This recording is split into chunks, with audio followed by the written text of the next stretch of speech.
What's up, everybody? It's the Gamer back with another The Greatest Opinion weekly roundup, and this is going to be kind of a 2-for-1 since I technically missed last week.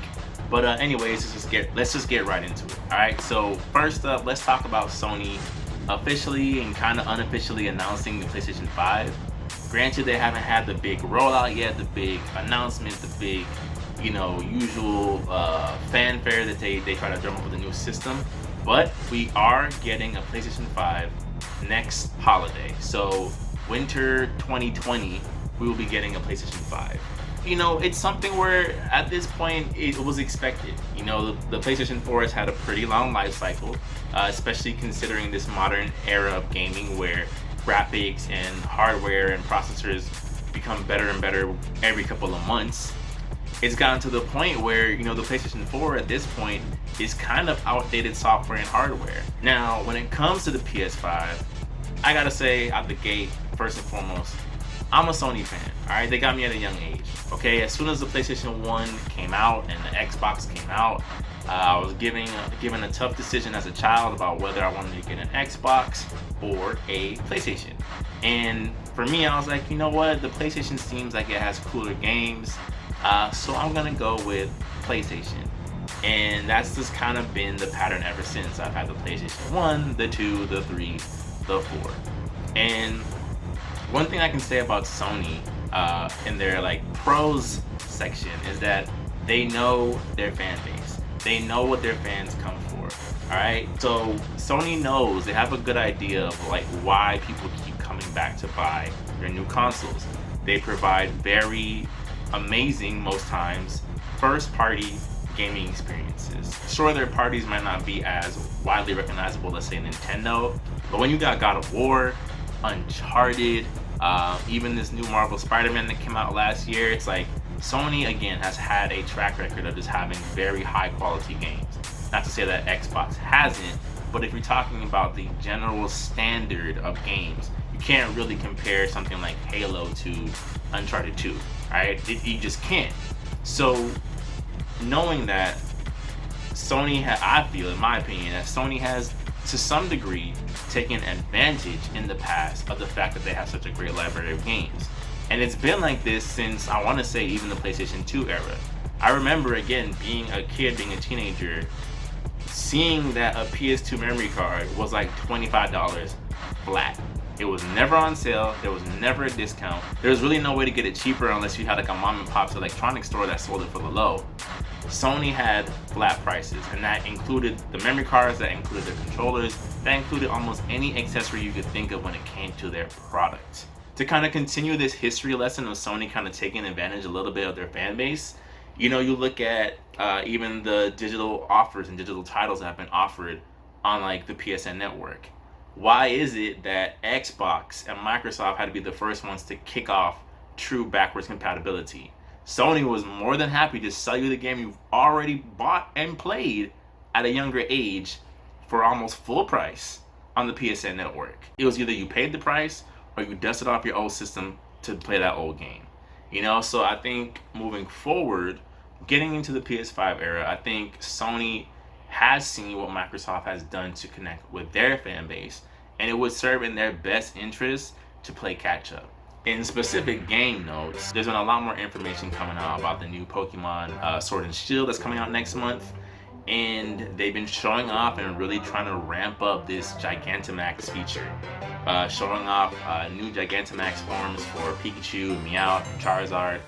And I gotta say, even a few months removed from the last trailer when they first rolled it out, still not crazy about this idea. I think the gigantic Pokemon has been the most gimmicky thing that they've done for the series in a very long time.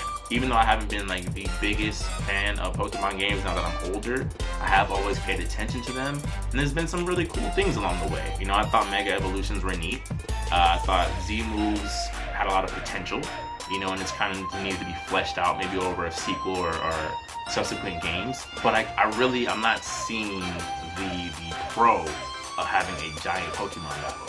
I get it, it's supposed to give you kind of the Godzilla kaiju vibes of these giant pocket monsters fighting each other, but it's again, it just seems very gimmicky. There's nothing about what they've shown off so far that makes me think, like, wow, this is an amazing feature for this game.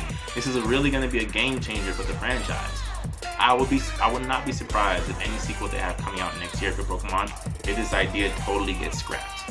I wish that they had continued to, again, flesh out Z moves, especially because they seem to serve as like a desperation move in battle, and really kind of like refine that and make that better. Doesn't seem to be the case.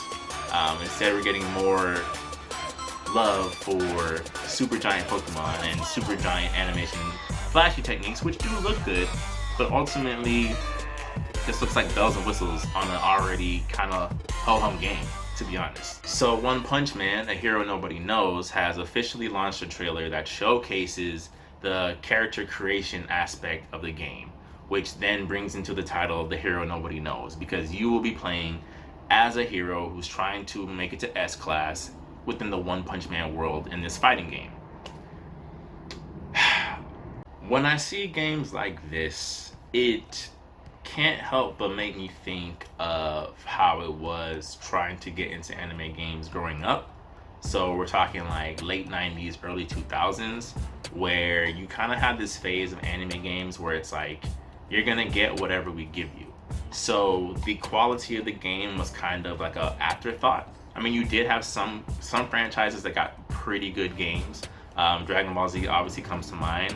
Yu Yu Hakusho had like a really decent fighter, but a lot of them were just shameless, soulless cash-in on the property.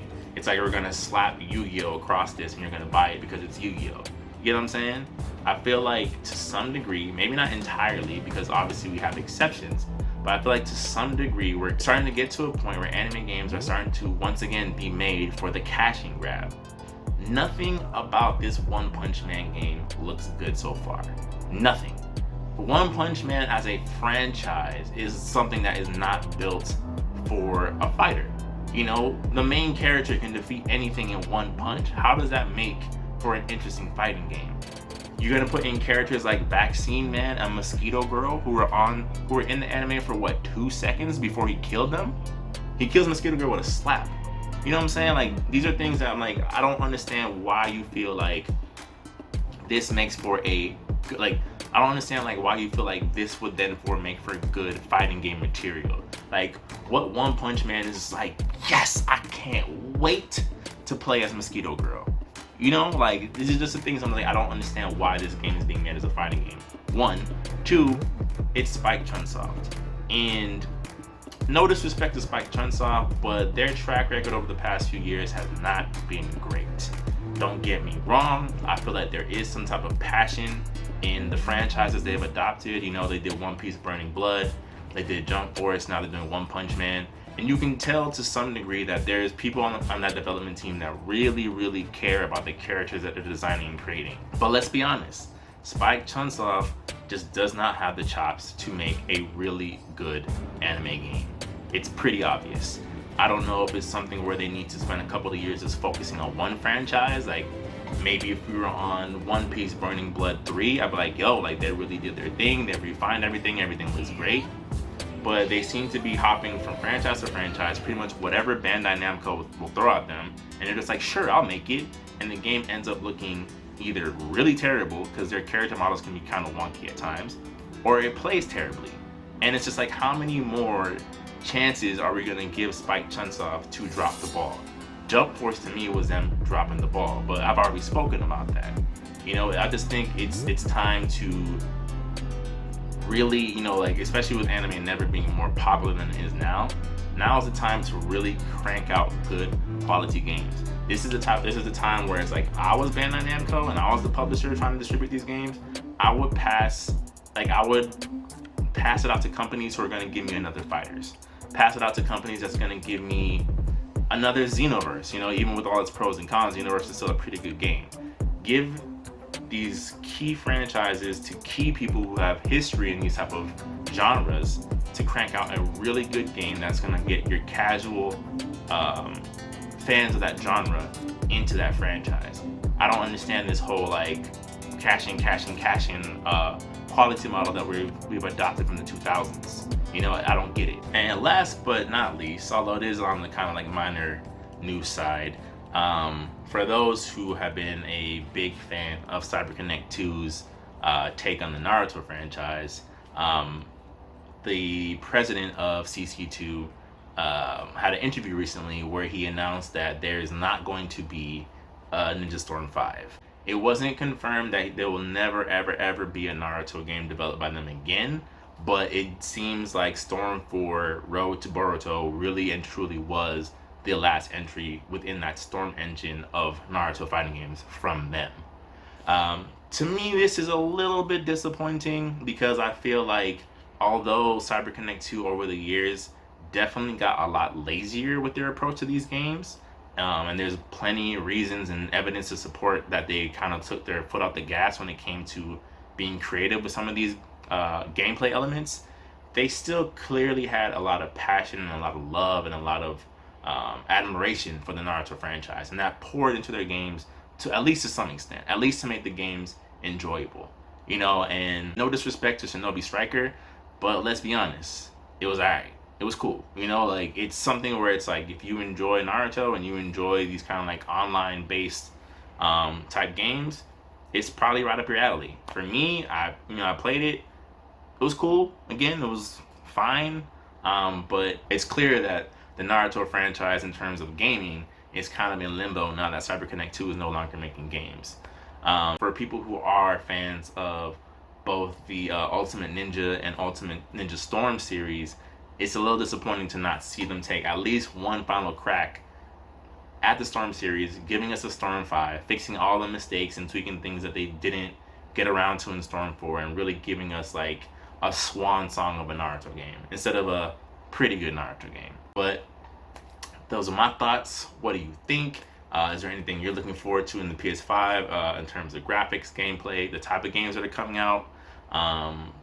In terms of anime games, do you feel like anime games are in a good place? Do you feel like they could be in a better place? What are your thoughts? Don't forget to like and subscribe if you're watching me on YouTube. Leave me a comment. And yeah, thank you for watching.